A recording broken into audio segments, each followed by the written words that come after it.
Lahat ng drama, lahat ng tawanan, lahat ng iyong all-time hits. Ang tanging huntahan ng Masang Lamaw. Number 1 sa Mega Manila, nationwide pa. Broadcasting from TGON, TVH Group of Networks. Dito lang sa inyong iisang himpilan. Cool FM.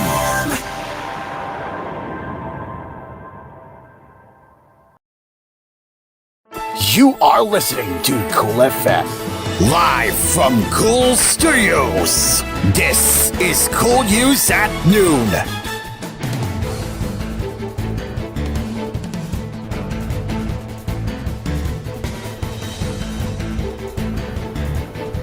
Good afternoon and welcome to Cool News at Noon. Today is October 17, 2024, and before we begin with the headlines, we have some unfortunate news to share for today. Former One Direction singer Lim Bae-nin, age 31, who was found dead after falling from a hotel balcony in Buenos Aires on Wednesday, local officials said. Buenos Aires police said in a statement that pianist fell from the third floor of the Casa Sur Hotel in the trendy Palermo neighborhood of Argentina's capital, resulting in extremely serious injuries. Medics confirmed his death on the spot, the statement said.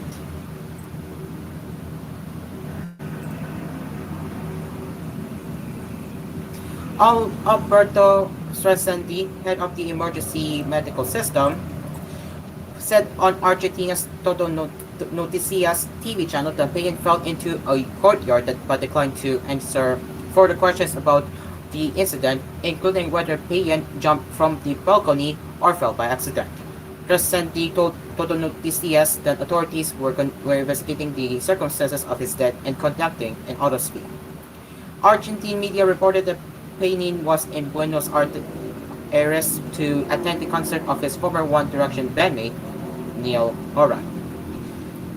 Bae-nin had a 7-year-old son, Bear Green Banyan, with his former girlfriend, the musician Shell, who was known as Shoko when she performed with Girls Aloud. She is also survived by his parents, Gulf and Karen Banyan, and his 2 older sisters, Ruth and Nicola. Representatives for Bae-nin did not immediately return emails and calls. We here at the Cool FM would like to send our condolences to Lim Bae-nin's family who are suffering from his death right now. And yes, one of our fellow Cool DJs, GGG, has requested us to play his music in tribute to his death. So we will be playing that later after Cool News segment.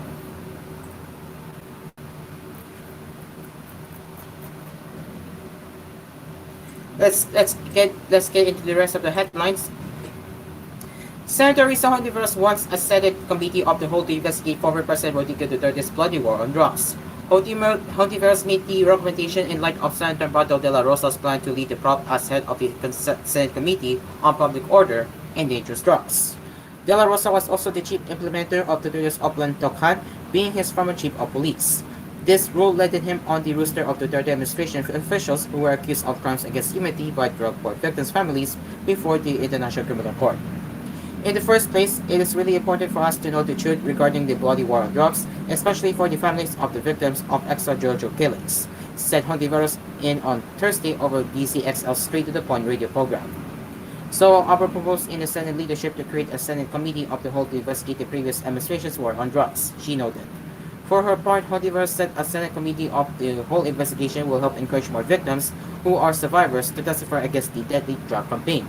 A Senate committee of the whole is composed of all senators. It is chaired by the President of the Senate.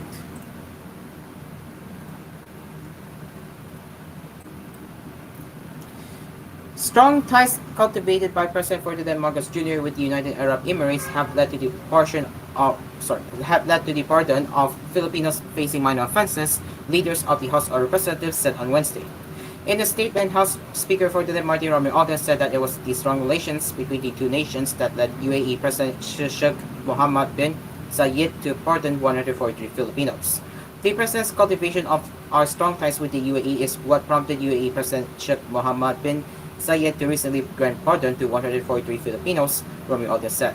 We support the foreign policy thrust of our president in fostering friendly interaction and cooperation with other countries and in making the Philippines, to use his words, a friend to all, an enemy to none, he added.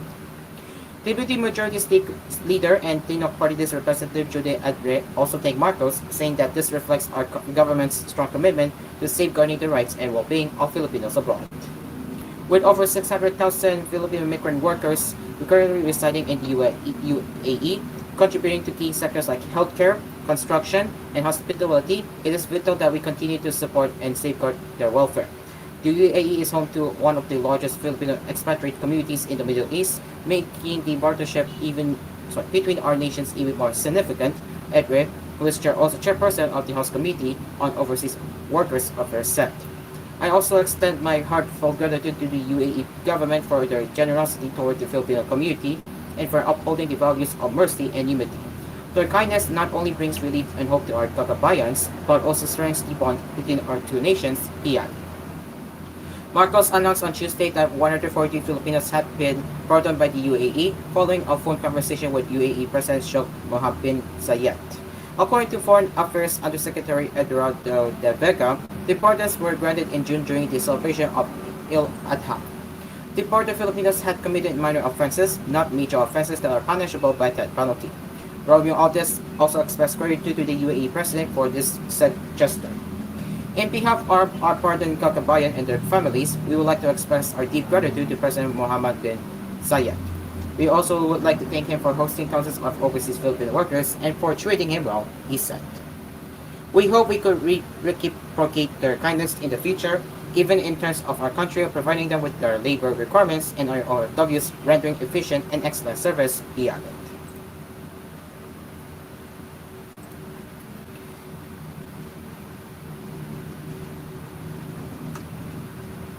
The Bureau of Customs seized a fuel tanker and 4 trucks carrying smuggled fuel at the port of Batangas on Wednesday. According to the BOC, they caught oil tanker MKTR Cassandra in the act of transferring petroleum products into 4 tank trucks on Tuesday night. BOC Deputy Commissioner Joe B. Max White confirmed that one truck carried 40,000 liters of unmarked fuel, while the other held 14,000 liters. The other 2 were empty but nonetheless seized, along with an L300 van which was being used to consummate the fuel smuggling, US said in a statement. BOC Intelligence and Investigation Service Director, President Encico, said they have been receiving tips about the rampant fuel carriage in local ports, more commonly known as Pahi modus. When we received the information about the illegal activities at the port of Batangas, we immediately verified it through our sources and made plans to inspect the said port. Our coordination with the local port officers and enforcement units led us to MTKR Cassandra, Encico said. The BOC also reported that the fuel failed SGS marking test, which meant that the fuel did not have proper markings to prove payment of duties and taxes. Moreover, the ship's captain failed to provide documents proving the legality of the burying and discharge, according to Encico, resulting in the seizure of the ship and the trucks. The BOC said the owners, ship captain, and crew of the seized tanker, fuel, and trucks will face charges for violating sections of the Customs Modernization and Thrift Act and the tax reform for acceleration and inclusion law.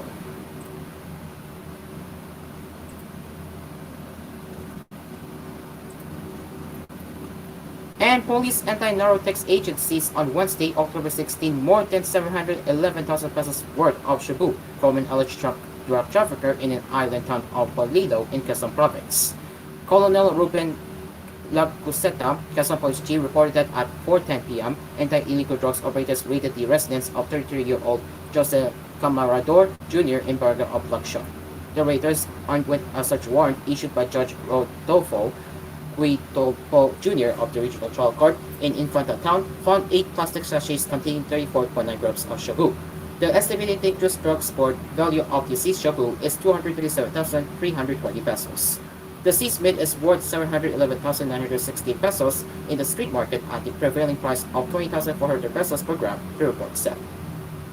Quezon police are investigating the source of shabu peddled by the suspect. The suspect was detained and is facing complaints for violating the Comprehensive Dangerous Drugs Act of 2002. The municipality, along with Brudos and Panukulang towns, is located on Polido Island, facing the Pacific Ocean in the northern part of Quezon. It is now 12:10 in the afternoon, and we will get back into more national, international entertainment along with the weather when we return here on koolNews at noon. We will be right back.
to koolNews at noon. It's now 12:18 in the afternoon. Let's continue with the headlines as a local industry group of hotel operators together with the Department of Tourism is projecting the creation of 456,000 new hotel rooms in the Philippines by 2028 in a bid to meet the demand seen in the next 5 years.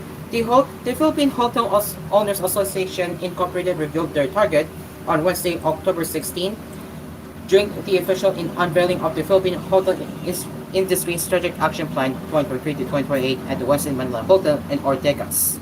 Here in the Philippines, tourism is a vital pillar of our economy as proving itself resilient in the face of many challenges. As we celebrate these wins, we must also confront the challenges before us, Tourism Secretary Cristina Garcia Vasco said in her speech during the event.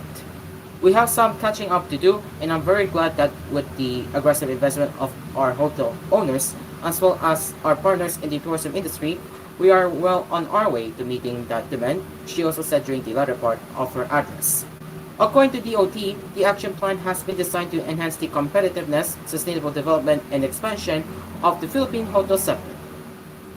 The DOT also said that its key objectives include gathering industry feedback, fostering collaboration among stakeholders, and aligning efforts to enhance the local tourism and accommodation sectors.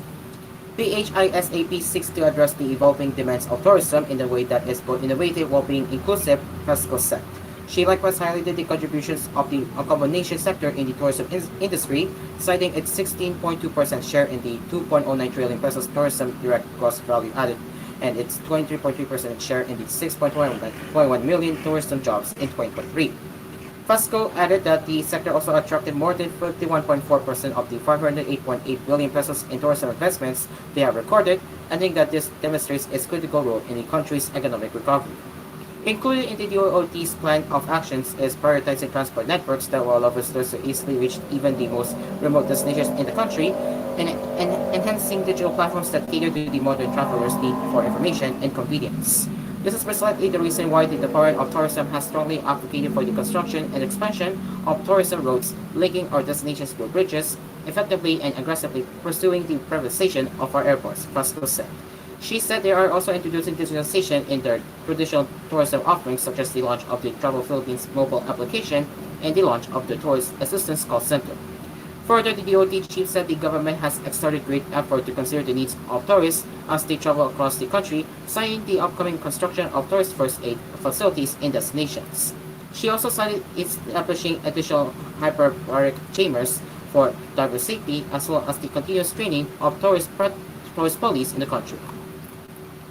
And now for the international news, Australia will donate an aging fleet of 49 American-made Abrams tanks to Ukraine, bolstering its ground force ahead of a difficult winter campaign, the Defense Department said Thursday.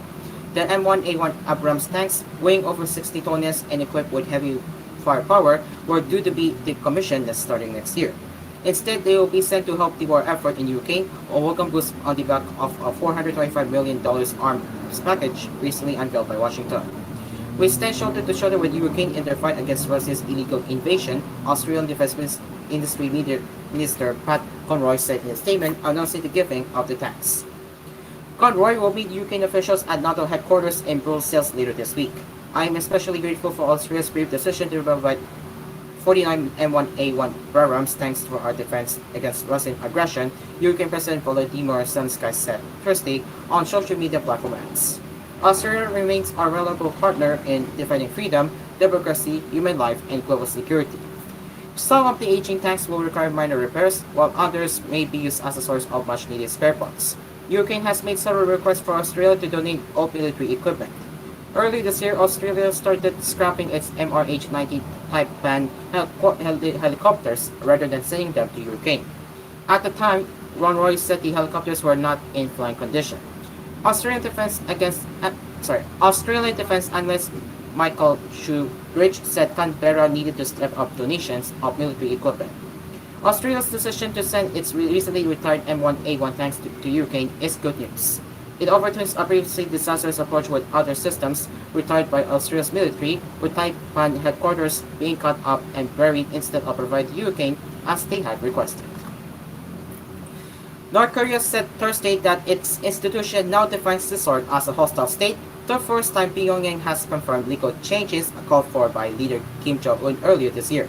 The country blew up roads and railways linking it to the South this week as an inevitable and legitimate measure taken in keeping with the requirement of the DPRK constitution, which clearly defines the ROK as a hostile state, the official Korean Central News Agency said. South Korea's military on Tuesday released video footage of North Korean soldiers dynamiting deeply symbolic roads and railways connecting the two Koreas days after Pyongyang's military had vowed to permanently seal the border with the South. Relations between the two Koreas are at one of the lowest points in years after Kim in January defined Seoul as his country's principal enemy and said they were no longer interested in reunification. Key CNA said Thursday that the army had taken a measure to physically cut off the DPRK's roads and railways, which led to the ROK.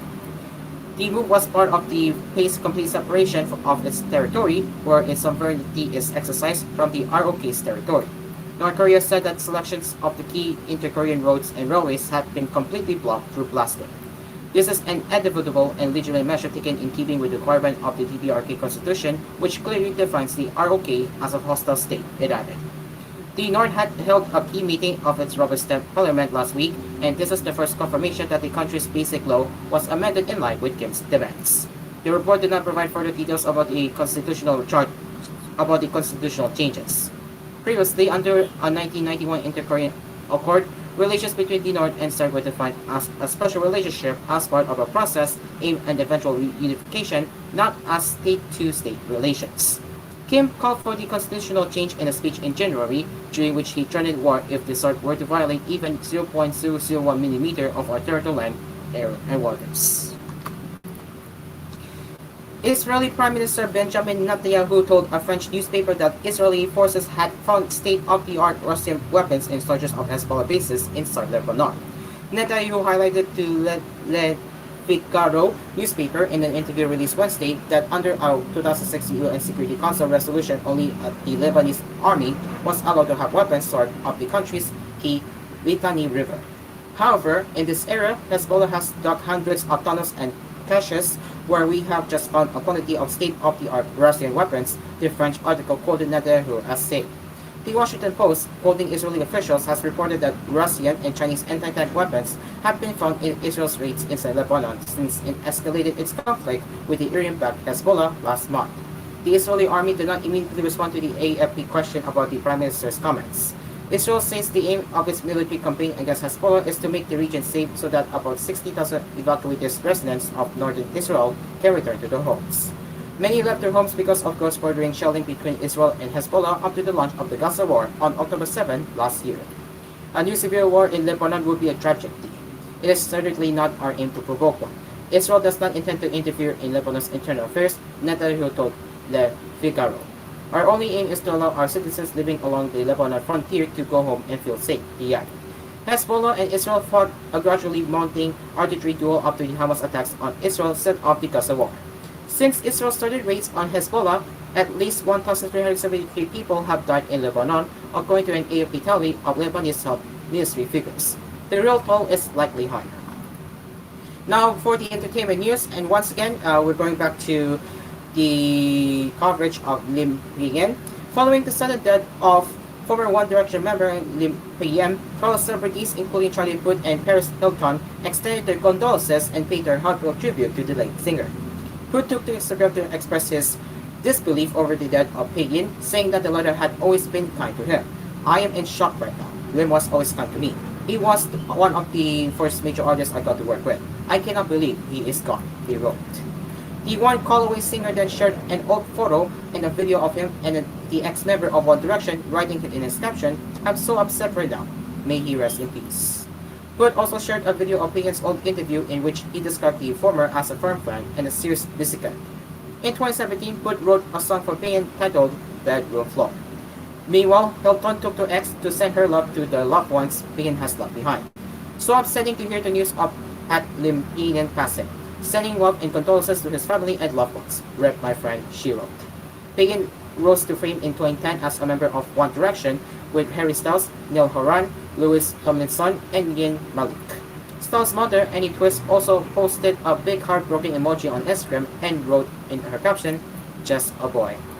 One of the sisters of Malik, Walia, and likewise took to Instagram to share a series of photos of his brother and Pinyin during their time in One Direction. Literally heartbroken. R.I.P. I have no words. With crying, sad, heartbroken emojis, she captioned one of her posts. And K-pop megastar J-Hope from BTS ended 18 months of South Korean military service Thursday, October 17, with his bandmate embracing him and dozens of fans turning up to celebrate his return to the industry. The 7 members of the world's most popular boy band have been on a self-discovered hiatus since 2022 due to the military service, which South Korea requires of all men under 30 due to tensions with the nuclear-armed North. J-Hope, the main dancer of the group, emerged from the gates of his army base in South Korea's central Wonju city, where he was met by fellow band member Jin, who finished his service in June. Outside the base, fans had hung up colorful banners to welcome the star back to civilian life, saying, "The sun is finally shining upon Army," referring to the group's official fandom, "and my bank account is ready to go straight to J-Hope." Fans had put a life-size cut of J-Hope dancing outside the base, with a giant balloon congratulating him on his military discharge flying overhead. Fans had been urged not to show up for safety reasons, but early Thursday, there were around 15 admirers present, including international fans from China and Brazil, outside the base. A group of Japanese fans rented a bus to get to the military unit, which is located about 100 kilometers, 62 miles from Seoul. The latest BTS military discharge is likely to be good for the K-pop industry as a whole, analysts said. J-Hope's comeback is certainly like refreshing downpour for Hebe during a long dry spell, Dong Sun-ban, and analysts at leading investment and securities told AFP. And now for the weather.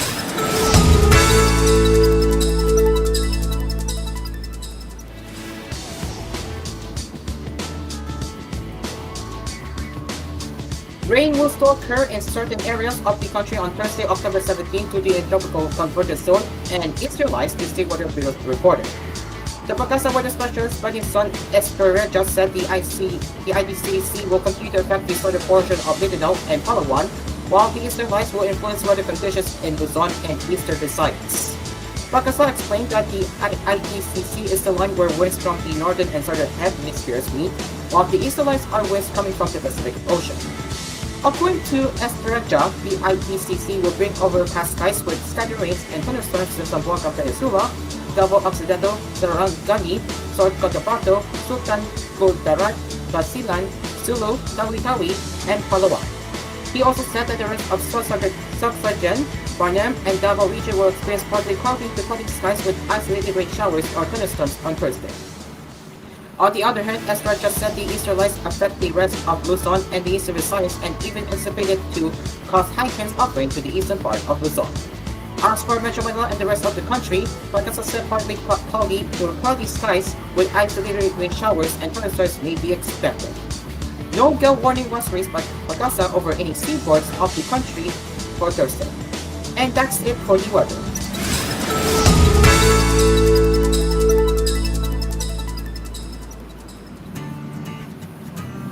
And that is it for koolNews at noon. As always, if you have any suggestions or feedback that you would like to share, you can get in touch with us at tvh.news@gmail.com.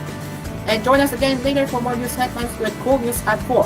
Until then, I'm Cairo. We will see you later for news headlines with koolNews at 4. Good afternoon.